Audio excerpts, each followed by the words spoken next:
১৯৯১ সালের ২৯শে এপ্রিল বাংলাদেশের চট্টগ্রাম উপকূলে সবচেয়ে মারাত্মক ঘূর্ণিঝড় আঘাত হেনেছিল এবং সেই ঘূর্ণিঝড়ে ১,৩৮,০০০ মানুষ মারা গিয়েছিলেন। ১ কোটি মানুষ হয়েছিলেন ঘরবাড়িহারা। এত বড় একটি প্রলয়ঙ্কারী ঝড়ের সম্মুখীন হয়েছিল বাংলাদেশ। এই ঝড়ের যে ক্ষতি হয়েছিল সে ক্ষতি মোকাবেলা করার জন্য বাংলাদেশের সামনে একটা বিরাট চ্যালেঞ্জ হয়ে দাঁড়িয়েছিল। তৎকালীন সরকার দায়িত্ব গ্রহণের কিছুদিন পরে ঘূর্ণিঝড় হয় তাদের সামনে একটা বিরাট চ্যালেঞ্জ ছিল। তৎকালীন বাংলাদেশ সরকারের অনুরোধে দুর্গত মানুষের সাহায্যে এগিয়ে আসে মার্কিন যুক্তরাষ্ট্র সহ কয়েকটি দেশ। মার্কিন যুক্তরাষ্ট্রের ইতিহাসে দুর্যোগ ত্রাণ সহায়তা কার্যক্রমে সবচেয়ে বড় ত্রাণ সহায়তার নাম দেওয়া হয় অপারেশন সিএনজে। বাংলাদেশের সরকারের অনুরোধে তারা এই ত্রাণ সহায়তা কার্যক্রম পরিচালনা করেছিল। যুক্তরাষ্ট্রের ইতিহাসে যা এখন পর্যন্ত সবচেয়ে বড় সামরিক ত্রাণ সহায়তা কার্যক্রম, এবং এটাকে দুর্যোগ ব্যবস্থাপনার মডেল হিসেবে উপস্থাপন করা হয়। আমরা আজকে কর্নেল অবসরপ্রাপ্ত মোহাম্মদ আব্দুস সালাম বীর প্রতীক ওনার কাছে এসেছি। আমরা যতটুকু জানি যে উনি এই কার্যক্রমের সাথে সরাসরি জড়িত ছিলেন সেনাবাহিনীর একজন অফিসার হিসেবে। আমরা আজকে ওনার কাছ থেকে শুনবো ২৯শে এপ্রিলের এই যে ভয়াবহতা এবং এই যে কার্যক্রমগুলো কিভাবে মানুষকে সহায়তা করেছিল এবং এই দুর্যোগ থেকে কিভাবে উত্তরণ হয়েছিল বাংলাদেশের উপকূলের মানুষের। আপনি তো সরাসরি সেটার সাথে জড়িত ছিলেন। ধন্যবাদ আপনাকে এবং আপনাদের শ্রোতাদের শুভেচ্ছা জানাই। আজকে প্রায় ৩৪ বছর পর এই বিষয় সম্বন্ধে বলতে গেলে অনেক কিছুই আমাদের সঠিকভাবে ডেট টাইম স্মরণ নাই। তবু আমি বলবো, সাময়িকভাবে বলবো যে তখন ছিল নতুন একটা গভর্নমেন্ট। এটা বিএনপি গভর্নমেন্ট ছিল। বেগম খালেদা জিয়া ছিলেন তার প্রধানমন্ত্রী। তখন স্বৈরাচারী সরকারের বিরুদ্ধে আওয়ামী লীগ বিএনপি একসাথে আন্দোলন করে এরশাদ সরকারকে সরানোর পরে এই ইমিডিয়েটলি কয়েক মাসের মধ্যেই এই ঘটনাটা ঘটে। ১৯৯১ সালের ২৯শে এপ্রিল মানে এটা এই প্রলয়ঙ্কারী ঝড়টা চিটাগংয়ে হয়। এটা এত বেশি ডিভাস্টেটেড ছিল যে সমস্ত চিটাগংয়ের উপকূলীয় এলাকা, যেটা কোস্টাল এরিয়া, এটার সমস্ত মানুষ ডিসলজ হয়ে গেছিল এবং ইনান্ডেটেড হয়ে গেছিল। গাছপালা, বাড়িঘর সমস্ত ধ্বংস হয়ে গেছিল। এটা একটার এত ধ্বংসাত্মক ইয়ে ছিল যে এটা দেখে সবাই ভয়ে যে এটা কিভাবে সামলানো যাবে এবং কিভাবে মোকাবেলা করা যাবে।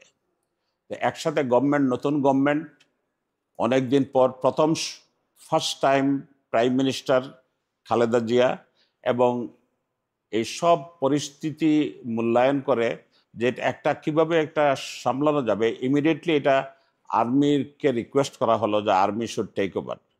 তৎকালীন সময় তৎকালীন গভর্নমেন্টের একজন মিনিস্টার ছিলেন কর্নেল ওয়ালি আহমদ। কর্নেল ওয়ালি ছিলেন এবং he is from also Chittagong.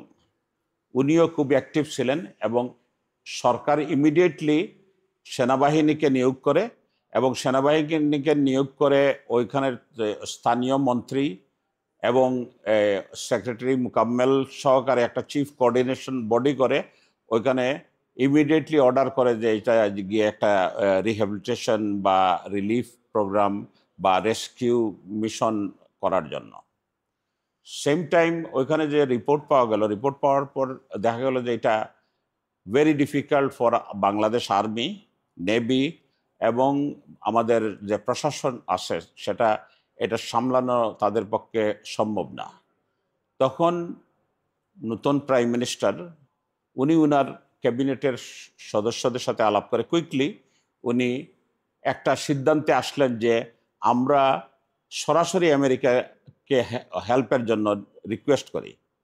এবং আমি শুনেছিলাম, আমি তখন সেনা সদরে ছিলাম, আমি শুনলাম যে বেগম খালেদা জিয়া নাকি সরাসরি তৎকালীন জর্জ বুশ সিনিয়র ওনাকে রিকোয়েস্ট করেন, এবং রিকোয়েস্ট করার পর উনি সাথে সাথে সম্মতি দেন যে আমরা আপনাদের সাহায্য করার জন্য যথাযথ ব্যবস্থা নিব।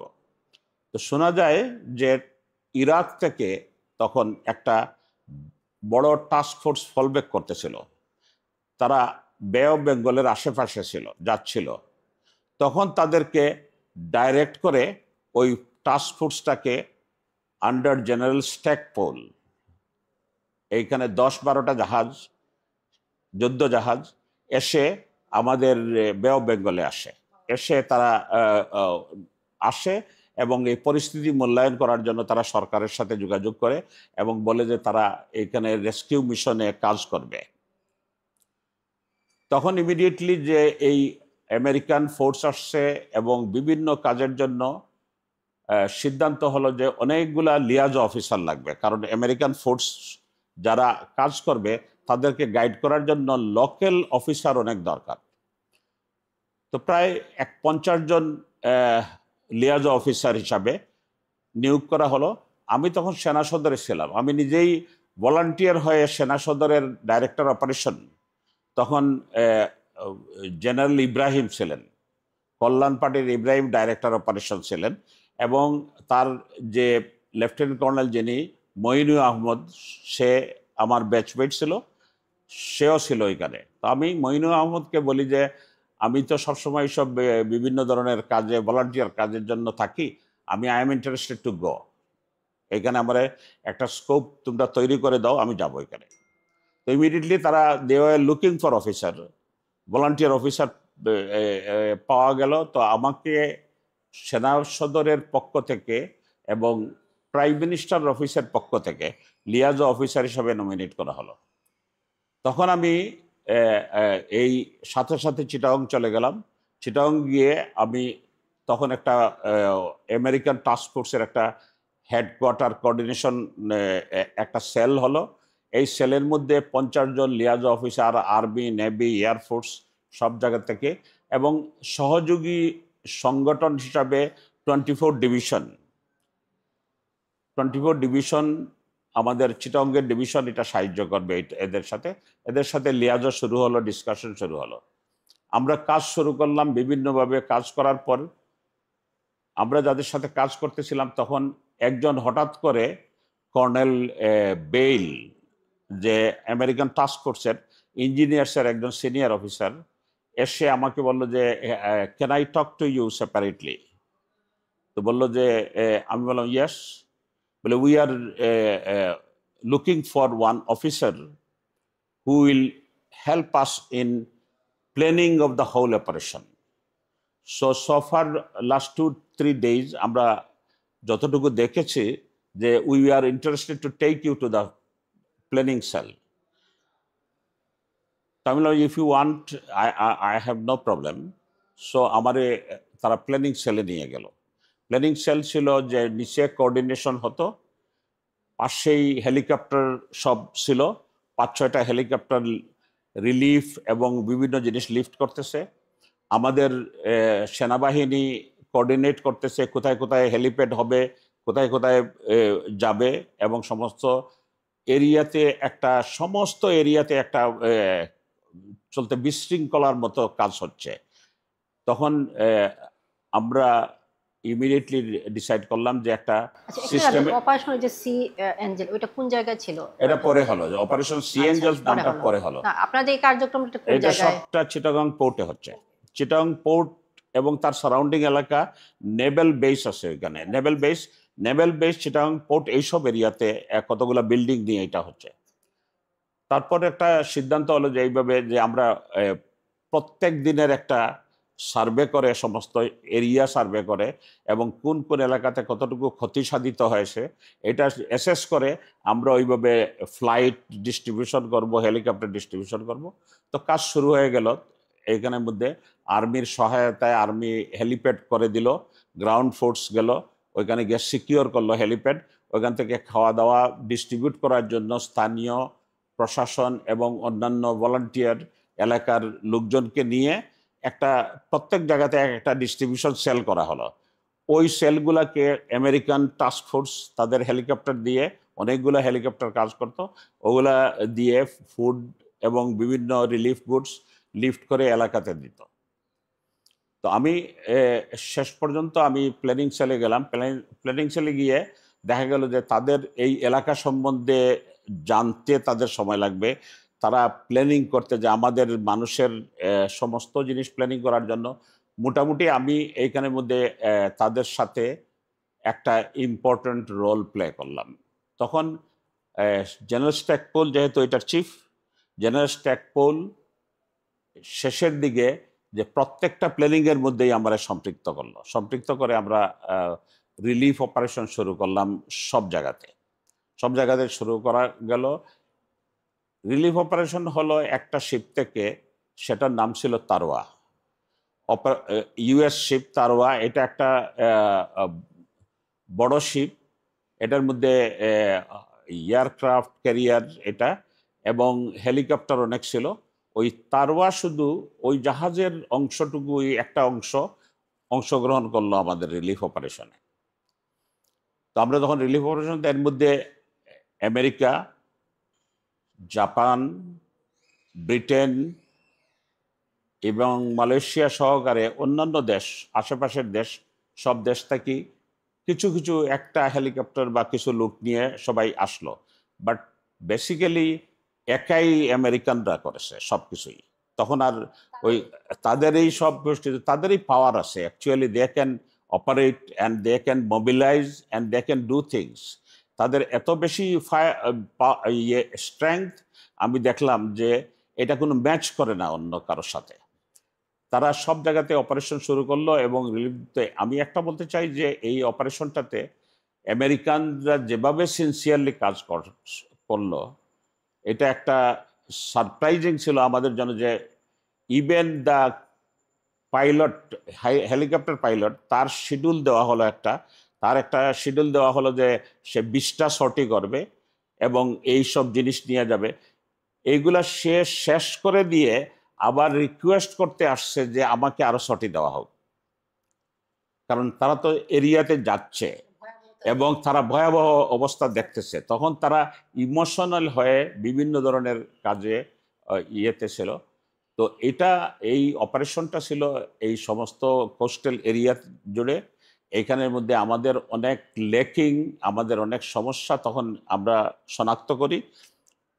এখন অনেক ইমপ্রুভ করেছে, বাট তখন এই স্ট্যাটিস্টিক্স, কোন এলাকাতে কতজন লোক বসবাস করে, কতজন লোকের ক্ষতি হয়েছে, এইগুলো জানার সম্ভব ছিল না। এবং ওয়েস্টার্ন ওয়ার্ল্ডের মানুষ এবং মানুষরা সবসময় তারা স্ট্যাটিস্টিক জানতে চায় যে কোন জায়গাতে কতটুকু কি প্রয়োজন এটার জন্য। তো ইট ওয়াজ এ ভেরি বিগ এক্সপিরিয়েন্স। আমি 1 মাস 10 দিনই ছিলাম তাদের সাথে, এবং এই 1 মাস 10 দিন তাদের সাথে কাজ করার ফলে তারা খুব হাইলি অ্যাপ্রিসিয়েট করেছে। এবং আমি এই যে তাদের কাজের নমুনা দেখলাম যে তাদের মধ্যে যে সিনসিয়ারিটি, এবং আমেরিকানরা তখন এই বিরাট একটা সমস্যা, এই সমস্যাটা যদি আমেরিকানরা হেল্প না করত, তখন এই আমেরিকানদের টাস্কফোর্স আসার পরে আমাদের ইন্টারন্যাশনাল যত কমিউনিটি ছিল সবাই মোবিলাইজ করে তখন রিলিফও আসা শুরু হলো, অনেক রিলিফ আসা শুরু হলো। এগুলা ঢাকার থেকে চিটাগং থেকে আবার ডিস্ট্রিবিউশন, এটা করতে তারা একটা রিয়েলি একটা one of the biggest operation, relief operation ছিল।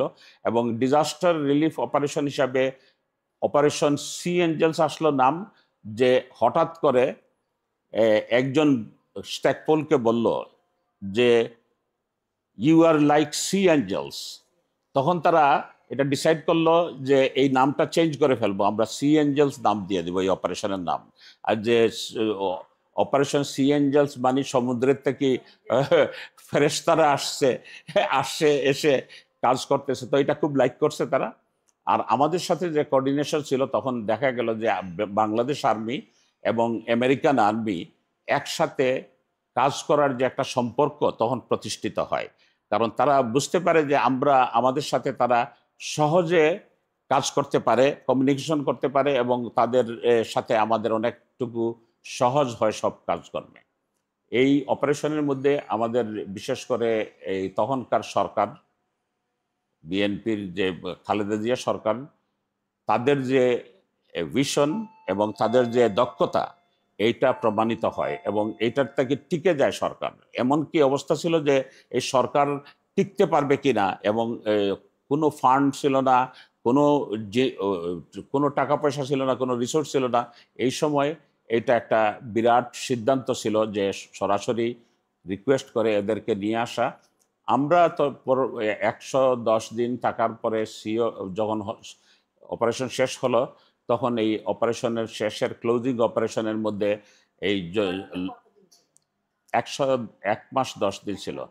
এবং এটার ক্লোজিং সময় আমাদের লোকাল গভর্নমেন্ট আর যারা ছিল, মিনিস্টার সাহেব এবং আমাদের জিওসি সবাই ছিল ওইখানের মধ্যে। জেনারেল স্ট্যাকপোল আর তখনকার দিনে একজন অ্যাম্বাসেডারের কথা বলতে হয়, এখনও সি ইজ অ্যাক্টিভ ফর বাংলাদেশের জন্য সবাই নাম শুনে, ও William B Milam. William B Milam was so caring and so much involved in this operation যে তখনই তার বাংলাদেশের জন্য একটা তার হৃদ্যতা এবং তার একটা সম্পর্ক ইয়েতে গার্মেন্টসের বিভিন্ন সেক্টরে কাজ করতেছে উইলিয়াম বি মাইলাম। আমার সাথে পরিচয় ওখানে পরিচয় হওয়ার পর একটা ইন্টারেস্টিং জিনিস ছিল যে তারা যখন উইথড্র করার সময় তাদের যে প্ল্যান ছিল উইথড্র করার, এই সমস্ত প্ল্যানটা আমি চেঞ্জ করে দিই।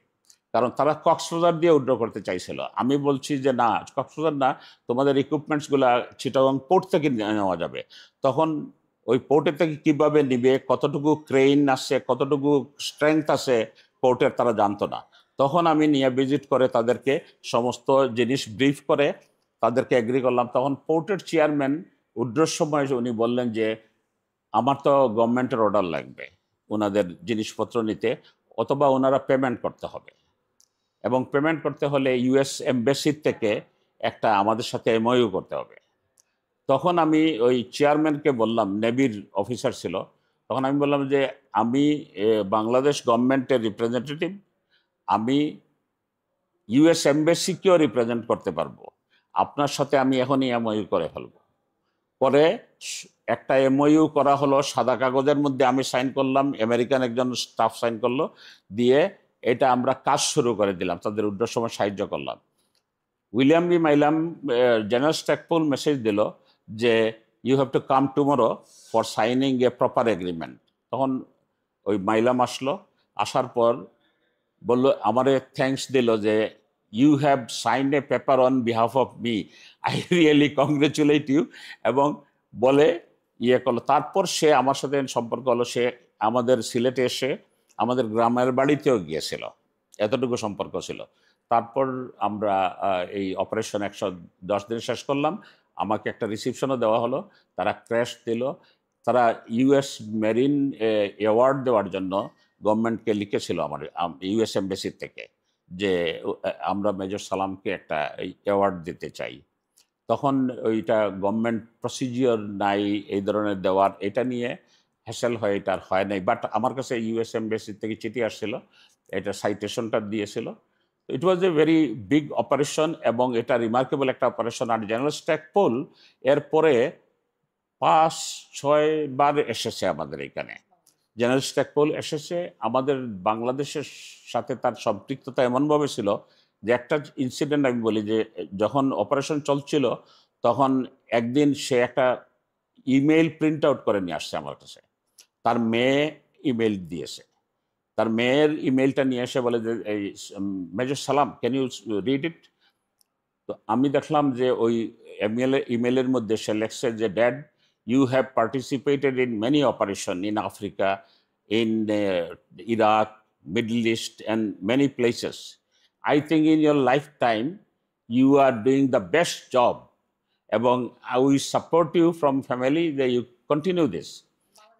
বাংলাদেশের মানুষের যে সাহায্য করতেছে, এটা দ্যাট ওয়াজ যে রিয়েলি একটা অ্যাপিলিং এবং ভেরি সেন্টিমেন্টাল ইমেইল সে নিয়ে এসে আমার দেখালো। তো একটা হলো কি যে তখন আমরা দেখলাম যে ওই General Stackpole was so much involve in Bangladesh. 5-6 বার আসছে, এমবাসি থেকে আসছে, সবসময় আসলে আমার দাওয়াত দিত, এমবাসিতে আমরা যেতাম, গিয়ে সে ভিজিট করতো। We really feel that he was a great person, a good ambassador of Bangladesh. সে গত লাস্ট 2021 সালে করোনার সময় হাওয়াইতে মারা যায়। তো we feel for him, we all pray for him, proud of him. Thank you. আমরা আসলে আপনার কাছ থেকে এটা মানে অপারেশন সিএনজেল এবং আপনার সম্পৃক্ততা নিয়ে জানতে পেরে আমরাও খুব মানে আনন্দ এবং অনেক কিছু জানার আছে আসলে। আমরা আপনার মুখ থেকে জানতে পেরেছি, এটা আমাদের জন্য অনেক গর্বের এবং আমি মনে করি যারা শুনবে আসলে তাদের জন্য এটা বিশাল একটা ব্যাপার। আমরা তো অনেক কিছুই জানি না। আসলে আমাদের স্মরণ করা দরকার। দিজ আর দ্য বিগেস্ট ইয়েতে friends in deed, friends in deed. We have to remember this, we have to remember all. এটা আপনার মাধ্যমে আমরাও জানতে পেরেছি এবং অনেকেই হয়তো জানি না আসলে এগুলা। জানতে থ্যাংক পেরে ইউ। আমরাও খুব গর্ববোধ করছি এবং আপনাকে ধন্যবাদ এই সময় মানে আপনার এই অভিজ্ঞতা আমাদের সাথে শেয়ার করার জন্য। ওকে, থ্যাংক ইউ ভেরি মাচ।